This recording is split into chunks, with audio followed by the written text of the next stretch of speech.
आप सोच के देखिए कि आज से 150 साल पहले करीब, या 250 साल पहले, महात्मा फुले और सावित्रीबाई फुले ने पहला स्कूल लड़कियों के लिए खोला देश का। जी, महाराष्ट्र। कितना विरोध उनका हुआ। जी। ज्योतिबा फुले के पेरेंट्स ने, फादर ने ही विरोध किया, उनको अपना घर छोड़ना पड़ा, तब जाके पहला स्कूल। और क्या क्या हुआ, गोबर फेंकते थे उनके ऊपर, पत्थर मारते थे, लेकिन किया।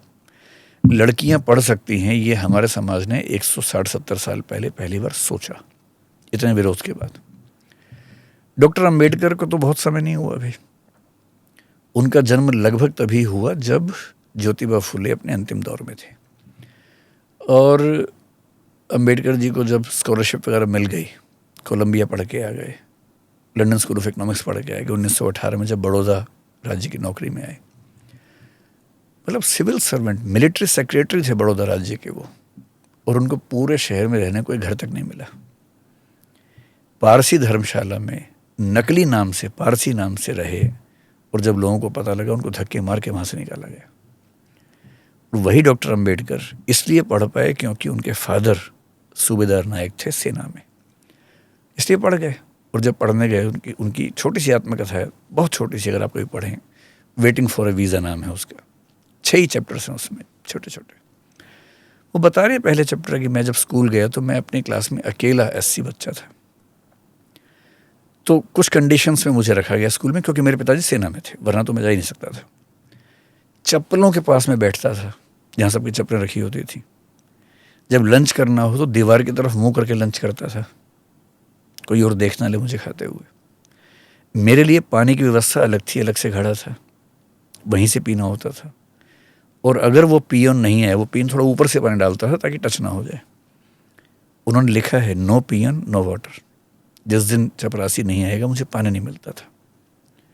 ये अम्बेडकर जी के बारे में कोई और नहीं लिख रहा है, वो खुद लिख रहे हैं, वेटिंग फॉर ए वीज़ा अपनी किताब में लिख रहे हैं। और ये किताब पब्लिश की कोलंबिया यूनिवर्सिटी के एक प्रोफेसर ने बाद में। मैं ये नहीं कह रहा कि यहाँ अम्बेडकर जी की बात करने की ज़रूरत है, लेकिन ये हमारे समाज में आज से मुश्किल से 100 साल पहले हो ही रहा था, उनके साथ हुआ। तो धीरे धीरे हमारे समाज में महिलाओं को, अनुसूचित जातियों को, जनजातियों को एजुकेशनल प्लेसेस में, स्पेसेस में एंट्री मिली है। ये हमें समझना चाहिए। आसान नहीं होता है, और ये बात भारत की नहीं है। अमेरिका में 1954 में वहाँ के फेडरल सुप्रीम कोर्ट ने अपनी पुरानी इंटरप्रिटेशन चेंज करके ये कहा कि इक्वलिटी का मतलब, इक्वल प्रोटेक्शन ऑफ लॉ का मतलब ये नहीं है कि अश्वेत और श्वेत बच्चे अलग अलग स्कूल में पढ़ेंगे। पहले उन्होंने क्या कहा था कि इक्वलिटी का मतलब ये है कि ये भी पढ़ेंगे, ये भी पढ़ेंगे, पर सेम स्कूल में नहीं पढ़ेंगे।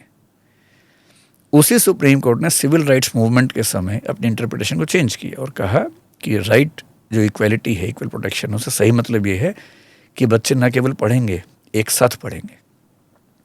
और जब एक साथ पढ़ने की बात हुई, आपको पता नहीं, अंदाजा है नहीं इस बात का, जब पहली बार अश्वेत बच्चे श्वेत बच्चों के स्कूल में गए, बसिंग एक व्यवस्था थी कि एक ही बस में बच्चे जाएंगे।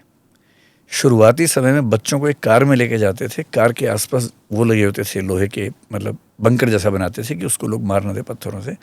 पुलिस की गाड़ियाँ आगे पीछे होती, तब वो बच्चे स्कूल पहुँचते थे। ये अमेरिका की बात मैं कर रहा हूँ, और मुश्किल से 70-80 साल पहले की बात कर रहा हूँ। तो ऐसा नहीं है, और दुनिया में ऐसा नहीं कि केवल हमारे यहाँ ऐसा होता है, हर जगह होता है। तो धीरे धीरे अगर SC ST महिलाएं, विकलांग, OBCs के भी जो स्पेशली लोअर तबके हैं, जब स्कूल कॉलेज में जाएंगे, तो सीधी सी बात है कि बहुत इजी एक्सेप्टेंस तो नहीं होगा। अब ऐसा होता है सच में, या ये मेरी कपोल कल्पना है, या इन रेगुलेशंस के समर्थकों की कपोल कल्पनाएं हैं? इसका तरीका क्या है? कुछ रिपोर्ट देखनी पड़ेंगी। ऐसी 3 रिपोर्ट्स इस मामले में पिछले कुछ साल में आई हैं। एक रिपोर्ट थी, अन्वेषी नाम से रिपोर्ट है, हैदराबाद यूनिवर्सिटी के बारे में थी, and if I am not wrong it was about 2002। एक रिपोर्ट इस पर बनी थी जो सुखदेव थोराट, आप जानती होंगे, जो UGC के चेयरमैन भी थे, JNU के VC भी रह चुके थे, और जो सोशल साइंटिफिक रिसर्च की जो कमेटी होती है उसके भी हेड रह चुके थे। उनको एक जिम्मेदारी दी गई थी कि अब देश के एलीट इंस्टीट्यूशंस में कास्ट बायस को स्टडी करें। तो एम्स को उन्होंने स्टडी किया, 2007 की बात है। एम्स की स्टडी में, हालांकि कोई कह सकता है कि सुखदेव थोराट साहब तो खुद ही SC वर्ग से थे इसलिए उन्होंने ऐसा लिखा होगा, कहने में क्या जा रहा है, लेकिन जो उनकी रिपोर्ट कहती है, 84% of the SC ST students in AIIMS complained about disparity and discrimination. कुछ प्रूफ भी दिए कि उनको चुन चुन के 2 हॉस्टल्स के ऊपर के 2 फ्लोर्स पे रखा गया जहाँ जाना मुश्किल था थोड़ा सा। और जब स्टडीज़ देखी गई तो प्रपोर्शन में देखा गया कि उन 2 फ्लोर्स पे वो बच्चे सच में ज़्यादा हैं। घेटो बन जाता है, घेटोवाइजेशन हम बोलते हैं सोशियोलॉजी में इसको। फिर ये भी उस रिपोर्ट में लिखा हुआ था कि जब इन बच्चों की इंग्लिश ठीक नहीं थी तो इन बच्चों ने कंप्लेंट की, पर इनको इंग्लिश में गाइडेंस मिली नहीं, जबकि ऐसे रूल्स बने हुए थे। ये थोराट कमेटी की बात मैं कर रहा हूँ पूरी तरह से, और मैं जो बातें कर रहा हूँ मैं ऑथेंटिक कर रहा हूँ ताकि कोई चेक करना चाहे चेक कर ले जी। फिर हम कहते हैं कि सिर्फ इंटरव्यू में वाइवा में ऐसा हो सकता है, लेकिन 2012 का एक केस अगर हम नहीं जानते हैं तो हम इस मामले में बहुत पीछे हैं। मुंगेकर कमेटी का नाम कभी आप सर्च कीजिए। एम्स के सामने सफदरजंग हॉस्पिटल है, वर्धमान महावीर आजकल उसको बोलते हैं। 2012 में वहाँ पर एक कंप्लेंट आई कि जो SC ST बच्चे हैं उनको जानबूझ के एक पेपर फिजियोलॉजी में फेल किया गया है, रिटन टेस्ट में, not in the interview. Complaint हुई, बात बढ़ते बढ़ते बढ़ गई तो एक कमेटी बनाई गई, मुंगेकर कमेटी। मुंगेकर कमेटी ने पूरा एविडेंसेस देखे और ये साबित हुआ कि जब बच्चों ने कॉपी लिखी तो कॉपी के ऊपर कास्ट के हिसाब से टैगिंग की गई थी। ये मुंगेकर कमेटी की रिकमेंडेशंस बता रहा हूं मैं आपको। उन बच्चों को चुन चुन के फेल किया गया। उसके बाद कोर्ट ने इंटरवीन किया। कोर्ट ने उन सारे बच्चों को न केवल पास किया बल्कि 10-10 लाख रुपए का कंपनसेशन दिलवाया और एट्रोसिटीज एक्ट लगाया उन लोगों के खिलाफ जिन्होंने पेपर चेक किए थे, including the director of the institute. ये 2012 की मुंगेकर समिति की फाइंडिंग्स हैं।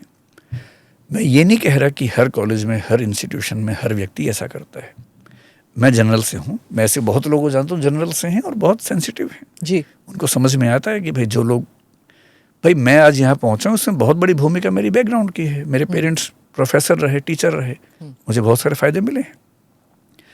पर मेरे ही स्कूल में पढ़ने वाले ऐसे बच्चे जो पिछड़े समाज से थे, जाति से या धर्म से हो सकता है या गरीबी से हो सकता है, नहीं सुविधाएं मिली, उतने वेल टू डू नहीं है। अगर वो किसी यूनिवर्सिटी में जाएंगे उनके पास वैसी भाषा नहीं है जो मुझे बाई चांस मिल गई अपने परिवार से जी। उनके पास वैसी समझ या सोशल स्किल्स नहीं है जो मुझे इसलिए मिल गई कि मैं अच्छे स्कूल में पढ़ा हूँ, अच्छे पेरेंट्स के पास था। तो एक समझदार व्यक्ति जो जनरल कैटेगरी से है इनसेंसिटिव क्यों होगा बाकी वर्गों के प्रति? होने की ज़रूरत ही नहीं है। इसका मतलब ये भी नहीं है कि आप हर चीज़ को सही मान लेंगे। जो वैलिड है, जो आपके आर्गूमेंट्स पे सही उतरता है उसको ठीक मान लेंगे। नमस्ते, जय Hind. You're watching ANI podcast with Smita प्रकाश। अगर हम उसको मस्जिद कहेंगे तो फिर विवाद होगा। इशू है, टूटा है क्या भारत? 400 पार का मतलब ये है कि संविधान खतरे में है। क्या हम लोग ये निर्देश देते हैं कि फला को गिरफ्तार करके जेल डाल? वही तो कह रहे हैं सब। ये बेबुनियाद निराधार आरोप। सच्चा सुनना चाहो देखो स्मिता प्रकाश ANI, it does not lie।